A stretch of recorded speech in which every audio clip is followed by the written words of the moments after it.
नमस्ते times drive family, आप सभी का स्वागत है टाइम्स ड्राइव शो में। मैं हूं क्रांति संभव। आज के एपिसोड में हम लेकर आए हैं एक ऐसी धुआंधार कार जो धुआं नहीं छोड़ती, एक स्कूटर जो कोशिश कर रही है परफॉर्मेंस सेगमेंट में अपने आप को स्थापित करने की, और इसके अलावा आपके सवालों के जवाब तो होंगे ही। तो सबसे पहले आपको यही बताते हैं कि आज के एपिसोड में कौन सी गाड़ियां और सवारियां हम चलाने वाले हैं, लेकर आ रहे हैं आपके लिए। टाइम्स ड्राइव शो में आज एक ऐसी इलेक्ट्रिक कार जो दुनिया की तेज से तेज सुपर कार्स को भी कर रही है चैलेंज। सुजुकी का नया स्कूटर, कैसा है प्रदर्शन, जानेंगे आज टेस्ट राइड। और आपके सवालों के जवाब टाइम्स ड्राइव कमेंट बॉक्स में।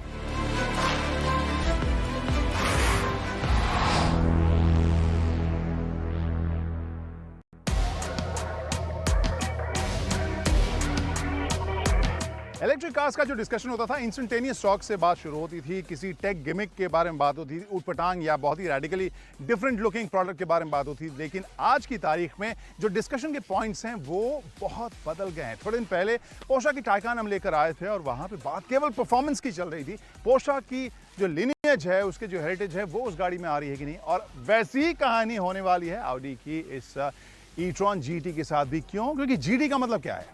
लंबी दूरी पर लेकर जाने वाली पावरफुल स्पोर्टी कार। क्या इस ई-ट्रॉन जीटी में वो खूबी है? गाइस, अब बारी है इसके दो एस्पेक्ट्स चेक करने की। एक तो 0 to 100, और उसके लिए मैं इसे करता हूं डायनामिक मोड में। दूसरी चीज क्या होगी वो बाद बताऊंगा। पहले 3, 2, 1 एंड गो। लवली लवली, क्या एक्सपीरियंस, ये है थ्रस्ट। चलिए अब बात करते हैं दूसरे एस्पेक्ट की, और वो है इसकी आवाज।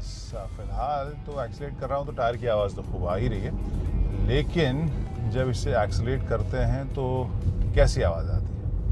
चलें? वाह, इसकी जो आवाज है वो मफल्ड किसी सुपर कार की तरह लग रही है। ग्राउल की आवाज मुझे महसूस हो रही है इसमें। और इन सब के साथ अगर हम देखें इसके रेंज की बात, तो वैसे तो टेस्टेड रेंज 500 किलोमीटर का है, लेकिन आई गेस 350 किलोमीटर के आसपास तक आप उम्मीद कर सकते हैं कि ये दे, और that is not a bad range.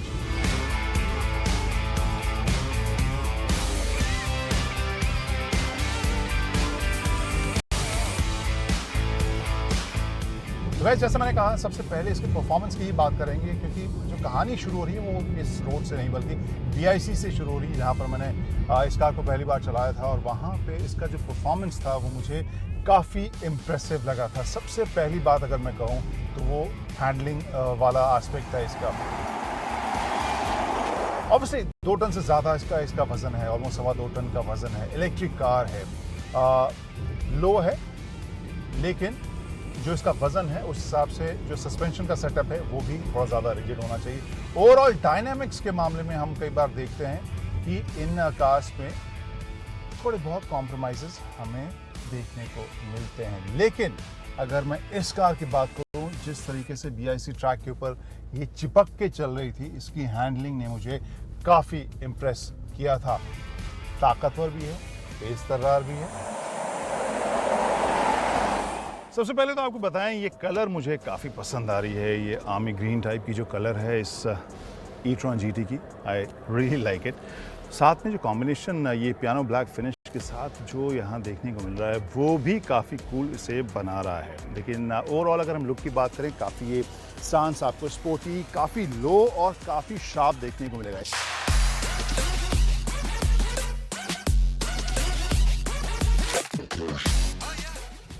यहाँ पर एक चार्जर आपको मिलेगा, इस साइड दूसरा चार्जर। वाव, मेक श्योर कि दोनों स्लॉट से चार्ज करने की कोई डेस्परेशन में कोशिश ना करें। तो एक बंद है तब दूसरा खुला है।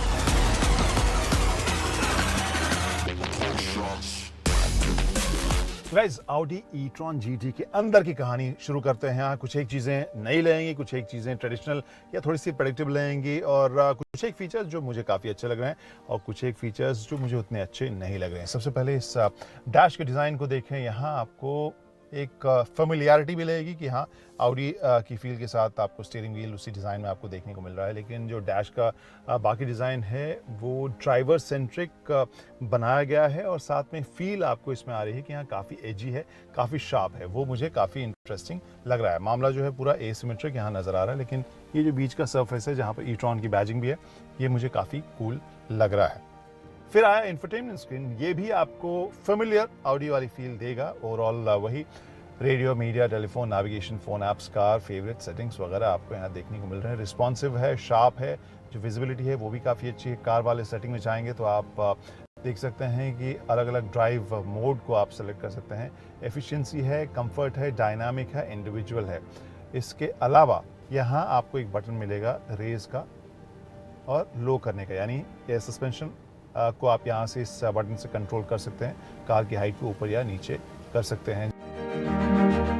फीचर के मामले में वायरलेस चार्जिंग का पॉइंट के अलावा एक और चीज़ मुझे थोड़ी सी अटपटी लगी, वो इसका रिवर्स कैमरा था। जब मैं इसे रिवर्स में डालता हूँ, जो ऑलमोस्ट 2 करोड़ की कार, 1 करोड़ 80 लाख के आसपास की कार, वो अगर हम देखें वहाँ कैमरा का रेजोल्यूशन, कैमरा की क्वालिटी और बेहतर हो सकती थी और ऑप्शंस आपको और मिल सकते थे। ये मुझे थोड़ी सी निराशा हुई। एक और चीज़ है जो I am not sure Indian condition में कितना कारगर लॉन्ग टर्म में होगा, बट अगेन ये बहुत ही कम नंबर में बिकने वाली गाड़ी है, तो और ज़रूरी नहीं कि सभी नॉर्थ इंडिया में हो। तो वहाँ पर ये जो एलिमेंट है जो हम मून रूफ देख रहे हैं, वो इस एसी के ऊपर कितना जोर डालता है वो भी देखना होगा। क्योंकि अभी फ़िलहाल हम मुंबई में गर्मी बहुत ज़्यादा नहीं है, फिर भी इस सरफेस को मैं फील कर रहा हूँ। हमने यहाँ शेड में शूट करना चालू किया है, तब जाकर ये ठंडी हुई थोड़ी सी, लेकिन अभी भी काफ़ी गर्म है। तो वो एक एलिमेंट होगा जो मैं उसके ऊपर नज़र आगे भी रखूँगा।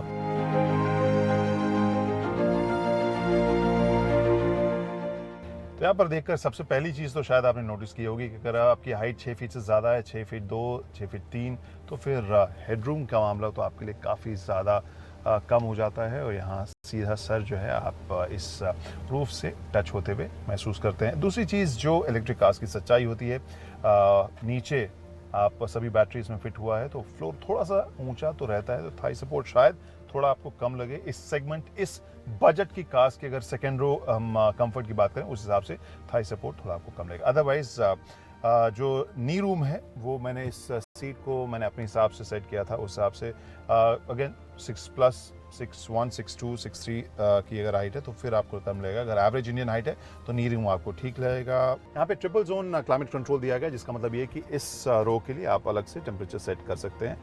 वैसे इसके अलावा एक खुफिया चार्जिंग पॉइंट भी है यहाँ पर सीट के ठीक नीचे। वैसे तीसरे पैसेंजर के लिए हेडरेस्ट तो दिया गया है, लेकिन बीच में जो टनल जिस तरह से यहाँ देखने को मिल रहा है वो कंफर्टेबल तो नहीं रहने देगा तीसरी सीट के लिए, दोनों के लिए कंफर्टेबल। तो आखिर में हमारा वही बुनियादी सवाल की बिंदु कहाँ विश्राम करती है, और मुझे लगता है कि आपकी ज़रूरत अगर एक ऐसी जीटी की है जो तेज़ तरार है, जो टैक्टिकल भी है, कंफर्टेबल भी है, जिसे लेकर आप कभी कभी रेस ट्रैक पे भी जा सकें और एनवायरनमेंट फ्रेंडली भी है, इलेक्ट्रिक है, तो फिर ये तो सभी बॉक्सेस को टिक करती है। It makes sense. लेकिन एक ही चीज़ यहाँ मैं कहूँगा इस वाले वर्जन को चलाने के बाद कि अगर आप अराउंड 180 खर्च कर ही रहे हैं तो फिर क्यों ना थोड़ा सा और पैसे लगा के आप RS वर्जन लें, जो परफॉर्मेंस के मामले में आपको और भी मेस्मराइज करेगी, और प्लस उसमें ढेर सारे फीचर्स भी हैं जो आपको इसमें ऑप्शनल लेने पड़ेंगे। कैसी लगी स्टोरी बताइएगा हमें ज़रूर। फिलहाल हम मज़ा लेते हैं इसकी ड्राइव का। जिस तरह से मोटरसाइकिल सेगमेंट में बिक्री थोड़ी सी कम दिखी, वहीं स्कूटर सेगमेंट में एक्शन बहुत ज़्यादा देखने को मिल रहा है। एक से एक नए और परफॉर्मेंस ओरिएंटेड स्कूटर्स भी हमें देखने को मिल रहे हैं। सुजुकी की तरफ से एक नई पेशकश है, कैसी है बता रहे हैं अंकुर।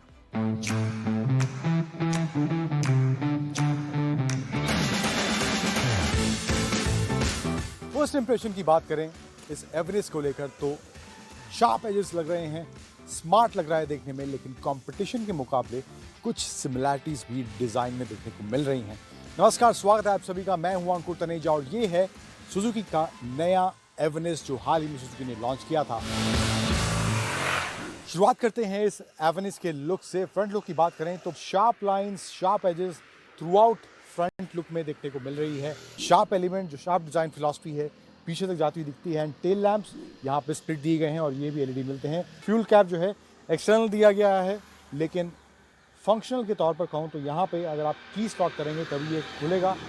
सीट से आपको उतरना ही पड़ेगा इसको खोलने के लिए, जो कि मुझे लगता है प्रैक्टिकल चीज़ नहीं है। अगर आप इसको एक्सटर्नली दे रहे हैं तो इसको ओपन करने का ऑप्शन भी वहीं से होना चाहिए था। तो ये कुछ इस तरह से डिज़ाइन के तौर पर इन टर्म्स ऑफ एक्सटीरियर देखने को मिलता है।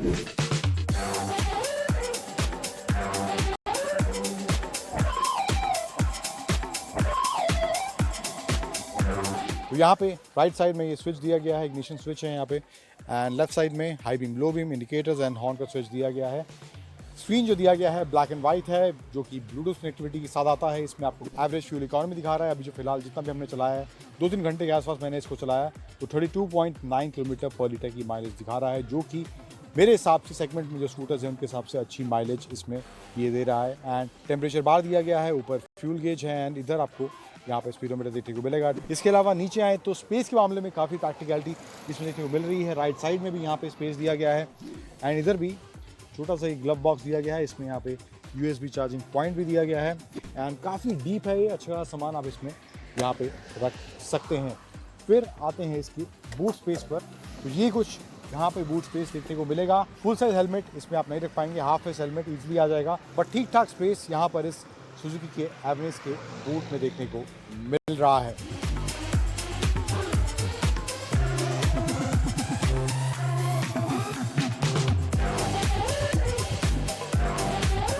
अब शुरुआत में जो सिमिलैरिटीज़ की बात कर रहा था इसमें और जो कंपटीशन में देखने को मिल रही है, अब इसे कंपटीशन डायरेक्ट टीवीएस के एनटॉर्क से होने वाला है। तो वही डिज़ाइन फिलॉसफी आपको इसके साइड प्रोफाइल में, रियर में देखने को मिलेगी। वही शार्प एजेस वाला फील सुजुकी ने इस एवेनिस में भी देने की कोशिश करी है। अगर आपको एक्सिस का डिज़ाइन बहुत ज़्यादा सिंपलिस्टिक लगता था और बर्गमैन का डिज़ाइन बहुत आउट ऑफ द वे लगता था, तो ये एवेनिस सुजुकी लेकर आई है, जहाँ पर वो शार्प एज वाली फीलिंग, वो स्मार्ट लुक वाली फीलिंग इस देखने को मिलेगी।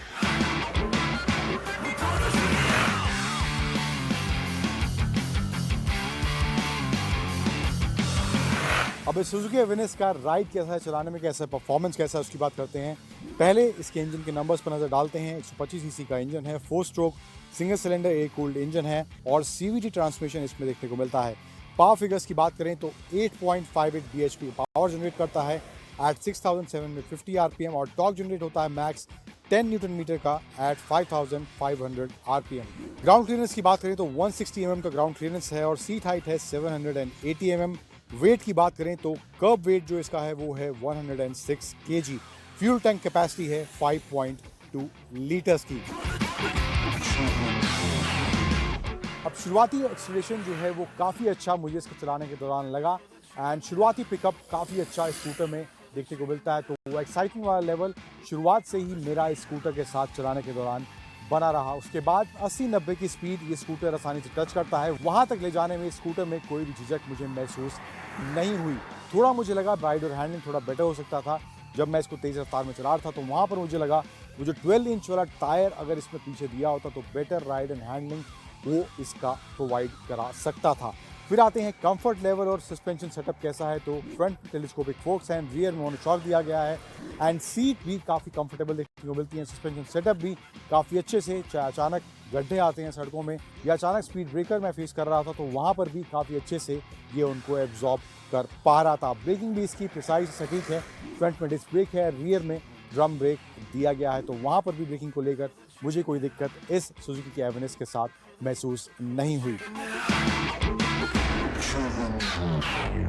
तो सुजुकी एवेनिस के 3 एडिशंस मौजूद हैं, जिसमें से पहला है राइड कनेक्ट एडिशन, इसका प्राइस है 88,000। दूसरा है रेस एडिशन जिसका प्राइस है 88,300 और एक है स्टैंडर्ड एडिशन जिसका प्राइस है 86,500। अब एक बात स्पष्ट है सुजुकी एवेनिस को लेकर कि परफॉर्मेंस के मामले में एनटॉर्क से थोड़ा सा ये कमतर फील होता है, लेकिन इस स्कूटर की जो यूएसपीज हैं मेरे हिसाब से इसका डिज़ाइन देखने में अच्छा लग रहा है, फीचर्स काफ़ी अच्छे इसमें दिए गए हैं। तो अगर आप सुजुकी एक्सेस या बर्गमैन के डिज़ाइन से बहुत ज़्यादा इंप्रेस नहीं थे, लेकिन एक fresh design with same engine expect कर रहे थे और अच्छी माइलेज, अच्छी स्पेस प्रैक्टिकलिटी, अच्छे फीचर्स, अपने इस 125 सीसी स्कूटर से एक्सपेक्ट करते हैं, तभी ये सुजुकी का एवेरेस्ट आपके लिए एक अच्छा परचेज जरूर बन सकता है।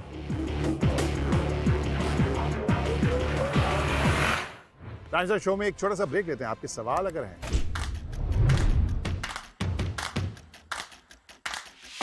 ड्राइव कमेंट बॉक्स में, आज हम बात करेंगे उस प्रोडक्ट के बारे में जो लॉन्च हो गई है, उससे जुड़े हुए ढेर सारे सवाल आ चुके हैं।